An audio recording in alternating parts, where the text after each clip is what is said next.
자, 이번에는 9장 사면의 안정부터 12장 연약지방계량공법까지 각 단원별 세부 항목 및 문제 유형 그리고 관연도에 출제가 되었던 예제 한두 문제 정도를 알아보도록 하는데요. 요 사면은 우리가 비탈면 또는 번면이라고 하고 주로 이제 사면이라는 이름으로 많이 불러요. 그죠?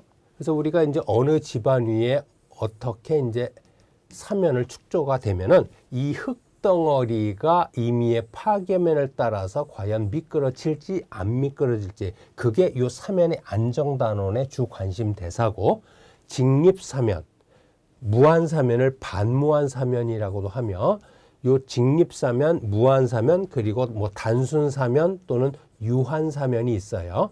그죠? 그래서 이제 주로 요 사면의 안정단원에서 안전율 계산하는 문제에서 주로 많이 출제가 되는 게 요 무한사면의 안전율이 많이 출제가 되고, 그 다음으로 직립사면에 대한 안전율이 그 다음으로 출제가 되고 있습니다. 그래서 이제 안전율에 관련된 문제는 거의 대부분 계산 문제로 출제가 되고 있고요. 그 다음에 이제 무한사면인 경우에는 간극 사이를 통해서 물이 침투하는지 안 하는지, 침투류가 없는 경우와 침투류가 있는 경우로 요 가로 세로 1인 요 가상 활동면에 단위 면적당 수직으로 작용하는 수직응력과 나란하게 미끄러뜨리는 전당력 타우 구하는 계산 문제가 출제가 되고 있고요. 그 다음에 이제 무한사면인 경우에 요 사면이 안정하기 위한 요 사면의 최대 경사각 그거 계산하는 문제가 출제가 되고 있습니다. 그 다음에 이제 우리가 직립사면에서 한계고를 임계높이라고도 하는데 그 한계고 구하는 계산 문제도 출제가 되고 있고요. 그 다음에 이제 사면 안정 해석 방법. 그죠? 그래서 이제 사면이 과연 어떤 조건으로 축소했을 때 과연 이 사면이 미끄러지느냐 미끄러지지 않느냐를 알아보는 사면 안정 해석 방법에는 우리가 일체법과 분할법으로 이렇게 분리가 되고 있고요. 분할법에는 주로 필기에서 출제가 되는 게 펠레니우스 방법과 비숍의 간편법이 있어요. 또는 간편 비숍법이라고 하는데, 그래서 이제 요 펠레니우스 방법과 간편 비숍법에는 설명형 문제가 주로 출제가 되고 있고요. 그죠? 그리고 또 단답형의 문제도 출제가 되고 있습니다. 자, 그럼 이제 사면의 안정에서는 문제가 관연도에 이런 식으로 출제가 되었어요. 뭐냐? 내분마 찰각이 33도이고 사질토 집안이야. 그지? 그러면 비탈면의 지표까지 포화가 되어 있다. 이거는 포화 상태니까 간극 사이를 통해서 물이 침투하는 침투류가 있는 경우다라는 거. 그래서 요거는 이제 무한사면에 대한 안전율, 침투류가 있는 경우에서 무한사면의 안전율 구하라는 계산 문제고요. 그 다음에 요 두 번째 예제는 앞서 설명드린 것처럼 사면 안정 해석 방법에서는 일체법과 분할법이 있는데, 분할법 중에 펠레니우스 방법과 간편 비숍법에 대한 설명 중 틀린 거 골라라. 이렇게 설명형 문제로 출제가 되고 있습니다. 자, 그래서 이제 그거는 본 강의 시간에 펠레니우스 방법과 간편 비숍법에 관련된 특징들을 설명을 드려서 그 내용만 숙지를 해두시면은 이런 문제들은 쉽게 대응을 할 수가 있어요. 자, 그래서 이제 사면의 안정에 대한 내용들을 알아봤고요. 자, 다음에는 이제 다른 단원에 비해서 조금 내용이 적은데, 요걸 이제 집안조사를 토질조사라고도 하는데, 요 토질조사에서는 뭐 출제가 되는 것들이 정해져 있어요. 보링에 관련된 거. 보링은 우리가 땅에다가 구멍 뚫는 거라고 생각을 하시면 돼요. 그죠? 그래서 이제 보링을 하는 과정에 여러 가지 각종 토질 시험을 현장에서 실시하기도 하고, 또 실내 토질 시험실에서 각종 토질 시험을 하기 위해서 시료를 채취하기도 합니다. 그래서 이 보링의 목적에 관련된 설명형 문제, 다음 설명 중 뭐 보링의 목적에 해당되지 않는 것, 그런 식으로 설명형 문제가 출제가 되고 있고, 그다음에 우리가 시료를 채취하는 과정에서 원 집안이 교란이 되는가 되지 않는가를 판단하는 면적비 AR 계산하는 계산 문제, 또 면적비의 공식을 묻는 단답형의 문제도 출제가 되고 있고요. 그래서 이제 면적비를 구하는 계산 문제가 주로 출제가 되고 있습니다. 그래서 이 내용도 우리가 실기에서 시공 파트에서도 같이 똑같이 주관식으로 출제가 되고 있는 관련 공식이니까 필기 토질 및 기초 공부하실 때 정리를 잘 해두시고요.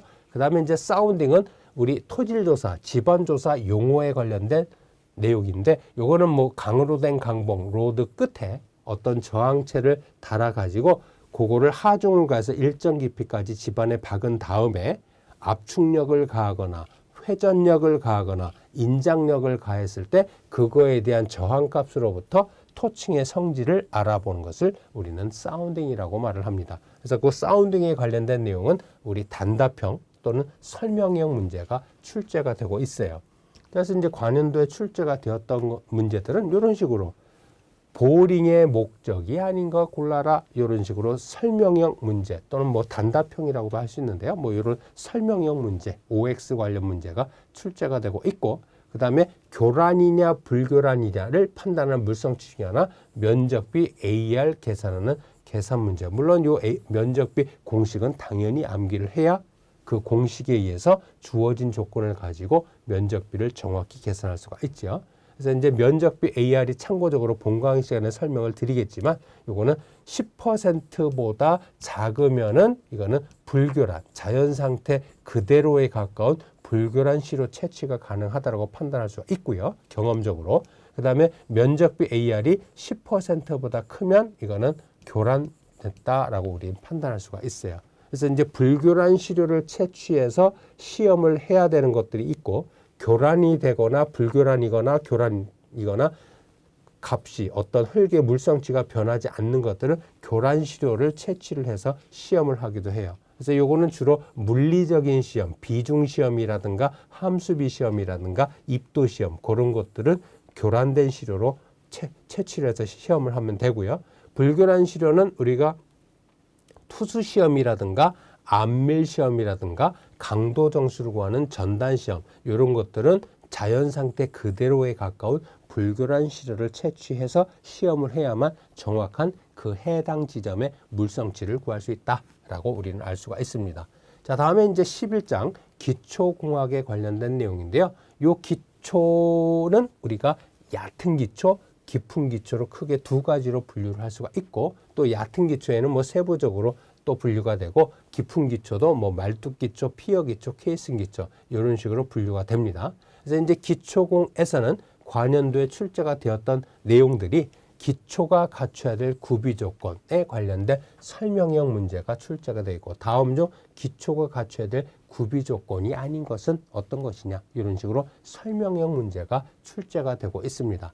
그 다음에 이제 기초공에서 가장 많이 출제가 되고 토목기사 필기뿐만이 아니고 토목기사 실기하고도 관련되는 테르자기가 제안한 수정 극한 지지력 공식 이런 것들 요거는 여러분들 잠깐 소개를 하면은 세 개의 항으로 이루어져 있어요. 그래서 요거는 요 순서대로 제가 필기 토질 및 기초 강의할 때 요 순서대로 암기를 해 두시면은 그대로 실기에서 써먹을 수 있다라고 그랬죠.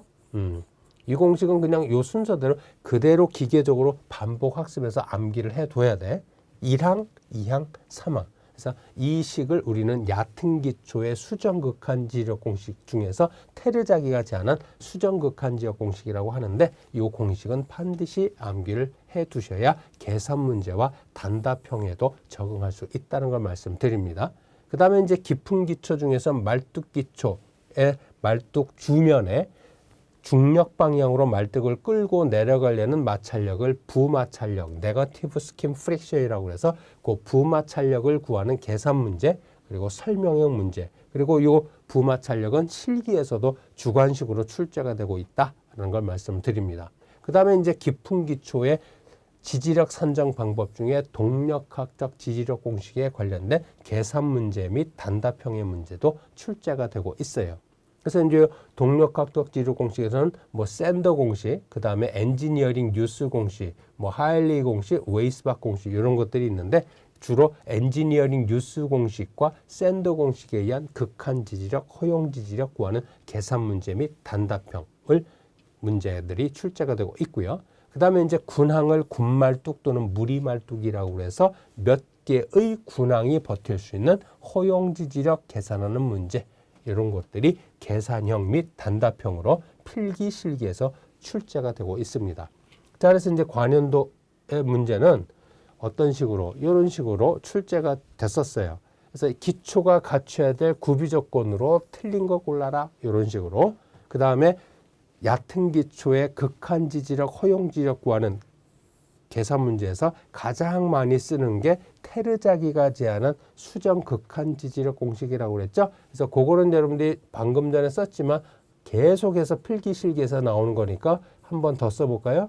이건 정말 여러분들이 100번 써서 100번 이상씩 써서 정리를 해 두셔야 돼. 이거는 이 공식은 여러분들이 계속해서 이 순서대로 기억을 해 두시는 게 좋습니다. 그래서 이제 요 테르자기가 제안한 수정 극한 지지력 공식을 이해해서 극한 지지력 공식을 이용을 해서 요 기초 저면의 집안이 버틸 수 있는 극한 지지력 또는 허용 지지력 계산하는 계산 문제가 이렇게 계산 문제로 출제가 되었다는 걸 알 수가 있습니다. 자, 다음에 이제 마지막 단원으로서 이제 연약한 집안을 강하게 만드는 연약 집안 계량 공법에 관련된 세부 항목들과 문제 유형을 알아보는데요. 앞서 우리 단원별 중요도에서 설명을 드렸지만 연약 집안 계량 공법에는 크게 세 파트로 출제가 돼요. 모래 집안, 사질토 집안 계량 공법, 그리고 점성토 또는 점토 집안 계량 공법, 그리고 반영구적인 계량 공법이 아니고 일시적 계량 공법, 그 세 파트로 주로 출제가 되고 있고요. 그래서 사질토 집안 계량 공법에 관련된 내용 예제에서 가장 많이 보이는 게 바이브로 플로테이션 공법. 요게 사질토 집안 계량 공법 중에 예제로 가장 많이 등장을 하고 있습니다. 바이브로는 진동을 가한다는 거죠. 그래서 사질토 집안은 점착력이 없기 때문에 드르르 진동을 가하면은 입자가 재배열이 돼서 느슨한 상태가 조밀하게 해서 계량이 되는 공법 중에 하나고요. 점성토 집안 계량 공법에는 계량 원리에 따라서 계량 공법이 엄청나게 많아요. 그 중에서 가장 많이 출제가 되는 게 앞서 말씀드린 샌드 드레인 공법과 페이퍼 드레인 공법에 관련된 공식을 이용한 계산 문제 및 단답형의 문제가 출제가 되고 있고, 그다음에 일시적 계량 공법. 요거는 이제 뭐 여러 가지가 있는데 진동 다진 공법 또는 이제 대기압 공법이라고도 하고요. 그다음에 이제 동결 공법, 웰 포인트 공법, 딥 웰 공법 이런 것들이 일시적 계량 공법에 해당됩니다. 그래서 다음 중 일시적 계량 공법인 것은 어느 것이냐?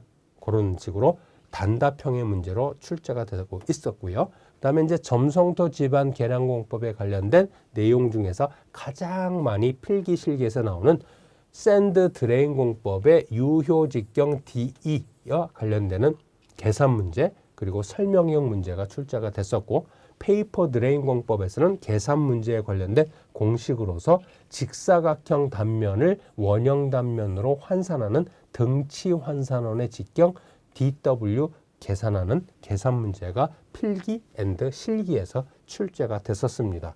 자, 그래서 이제 연약 집안 계량 공법에 관련된 예제로서는 이런 식으로 연약 점토 집안 계량 공법으로 옳지 않은 거. 그럼 바꿔 표현하면 무슨 집안? 사질토 집안 계량 공법은 어느 것이냐? 이렇게 묻는 거와 똑같지요. 그래서 그거는 아까 자주 등장하는 게 뭐라고 해서 모래 집안 또는 사질토 집안 계량 공법 중에 하나. 바이브로 플로테이션 공법 이런 것들이 가장 예제로 많이 등장을 합니다. 그 다음에 이제 연약 집안 계량 공법에서 일시적 계량 공법은 어느 것이냐라고, 그거는 웰 포인트 공법, 뭐 진공 안밀 공법을 대기압 공법이라고 그랬고, 그다음에 동결 공법 이런 것들. 그래서 이제 뭐 일시적 계량 공법은 여기 웰 포인트 공법 이런 식으로 이제 단답형으로 출제가 됐었고요. 나머지 치환 공법, 페이퍼 드레인 공법, 뭐 샌드 컴팩션 파일 공법, 요거는 우리 사질토 집안 계량 공법 중에 하나고, 치환 공법과 페이퍼 드레인 공법은 우리 점성토 집안 계량 공법 중에 하나다. 그래서 이제 이런 단답형의 일시적 계량 공법에 관련된 단답형의 문제도 출제가 되었었고요. 그다음에 이제 점성토 집안 계량 공법 중에서 가장 많이 나오는 샌드 드레인 공법에 관련된 아까 유효지름 또는 유효직경 DE에 관련된 계산 문제 이런 식으로 출제가 되었습니다. 그래서 이제 이번 시간에서는 이제 9장 3연의 안정부터 12장 연약 집안 계량 공법에 관련된 관연도에 출제가 되었던 세부 항목별 및 문제 유형 그리고 예제 한두 문제 정도에 대해서 알아보았습니다.